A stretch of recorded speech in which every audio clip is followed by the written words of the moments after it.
So the Raiders' first preseason game against the Seahawks didn't end in a win, but not a loss either. 23-23, but it revealed a lot about where the Raiders stand right now. I want you to forget the scoreboard for some time, because the real story was in the trenches, in the backup battles, and in the handful of players who stepped up and demanded attention. Some guys made a case for bigger roles, some showed they're not ready yet, and some position groups raised serious questions heading toward week 1. And I know some people hear preseason and instantly check out. It doesn't count, they say. But I've always believed these games are where championships start to form. You build chemistry now. You iron out the mistakes now. You figure out depth charts now. By the time September hits, it's too late to still be working on the basics. So let's slow it down and go through this game drive by drive, player by player, position group by position group, and talk about what we saw, what it means, and where we go from here. What's up, Raiders fans? Welcome to the NFL Playbook Raiders. If you're new here, don't forget to hit that subscribe button. This channel is all about breaking down everything you need to know about the Raiders. Okay, before moving further, here is my question to you, and I really want you to answer in the comment box. Do you think Cam Miller's earned that QB2 spot? Or is it too early to say? Share your honest opinion. Okay, now, let's start with Geno Smith.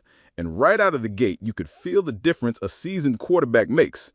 First snap, we go bootleg right. He's rolling, the mechanics are smooth, the ball comes out clean, first down. It wasn't flashy, it wasn't a 50-yard bomb, but it was the kind of simple, efficient execution that sets the tone. That first series, Geno looked like a guy in command. He hit his back foot, trusted his reads, delivered on time. The box score won't blow you away, but when you've watched as much football as I have, you know the little things matter. Body language in the pocket, how quickly the ball's coming out, whether the offense is staying in rhythm. Geno checked all those boxes. Now, it wasn't perfect. Dante Thornton had one bounce off his hands. Jacoby Myers had one he couldn't corral. But drops happen. What I liked is Geno didn't let that rattle him. He came right back with the same confidence. And then, that was it. Starters pulled. One drive, and we moved on. And here's where the night changed. Geno came out, Colton Miller came out, Dylan Parham came out, and suddenly you could feel the offense tightening up. The protection dropped off immediately. We went from a clean pocket to guys leaking through. The run game, what little of it there was early, completely vanished. I'm talking negative plays, no push, backs getting hit in the backfield. And let's talk about why. First, Jordan Meredith at center. I've got to be honest, I'm not convinced. There were too many snaps where he got walked back. And when your center gets walked back, it wrecks everything. Quarterbacks can't step up. Running backs don't have lanes. The whole play collapses before it even develops. Caleb Rogers had his own rookie moment. Whiffed completely on a linebacker, and Ashton Gentry paid the price for a 5-yard loss. These are the kinds of plays that don't just kill a drive, they demoralize an offense. Because now you're sitting in the 2nd and 15 instead of keeping it on schedule. If you look at the rushing totals, you might think it wasn't terrible. We had Chris Collier with that nice 16-yarder late. Dylan ripped one for 24. Raheem Mostert had an 11-yard burst. But here's the thing. Outside of those 3 runs, the production was basically non-existent. That tells me 2 things. 1, the blocking wasn't consistent enough to sustain a run game. And 2, the backs weren't getting much help with early reads. And if you can't run in preseason against backups, what happens when you're facing first-string NFL fronts in the regular season? I've said it before, and I'll say it again. The offensive line is the heartbeat of any offense, and right now, it feels like it's skipping beats. Now, flipping it to defense, I got to give credit where it's due.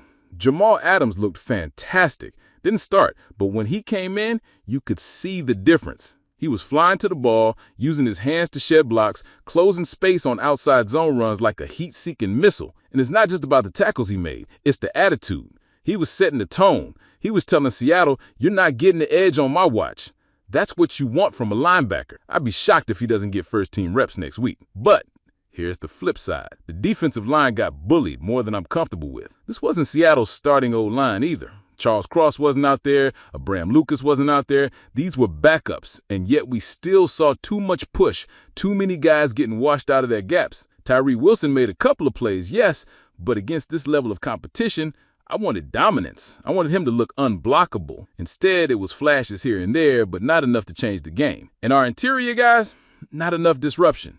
Too many double teams were getting movement. In the regular season, that's how you get gashed for 5 or 6 yards a pop. In coverage, I thought Darian Porter had a solid night.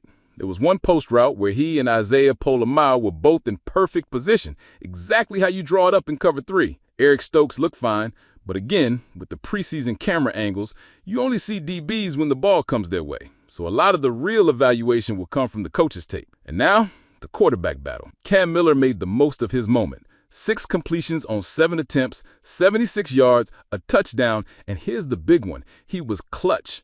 Late in the game, needing a drive to get into field goal range, he delivered.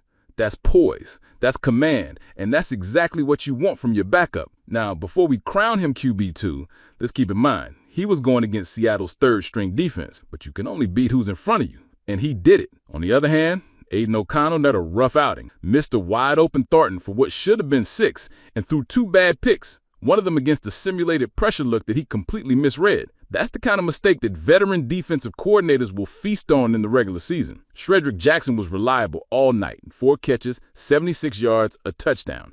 Every time the ball came his way, he made the play. Thornton, drop aside, ran good routes and clearly had some chemistry building with Geno. Trey Tucker had an early 15-yarder that showed what he can do in space. This might be one of the deeper receiver groups we've had in a while. But again, it comes back to the line, giving the QB time to find him. Let's drill down a little more on the tackle, because this is where the game within the game happens. Charles Grant, first time in his career dealing with a silent count. You can see the adjustment period in those 2-minute drill snaps before halftime.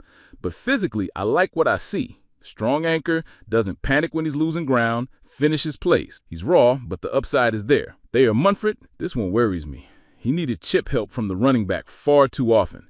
When you're a swing tackle fighting for a role, you need to show you can win one-on-one. And right now, that's not consistent enough. Between Adams' performance and some flashes from Tommy Eichenberg, I actually think linebacker could be a strength for us. That's not something we've always been able to say. Devin White didn't have his best game, missed tackle in space, but if Adams keeps playing like this, you've got to find ways to get him on the field. If I'm circling 3 things the Raiders have to address before the regular season, it's these. The interior O-line stability, especially at center. Whether that means moving Jackson Power-Johnson inside or finding another option, you can't have a soft middle in the NFL. Run defense discipline, setting the edge, holding your gap, and not getting washed out. And backup QB clarity. If Cam Miller is outplaying O'Connell, the depth chart should reflect that.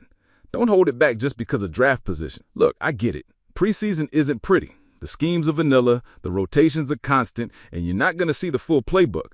But the habits you build now carry into September. And right now, we've got some guys who are proving they can help this team win, and some spots that could derail us if we don't tighten them up. The good news is, we still got time. Another week of practice, another game to evaluate, and a coaching staff that's not afraid to mix it up if they see someone earning a role. Raider Nation, I want your take.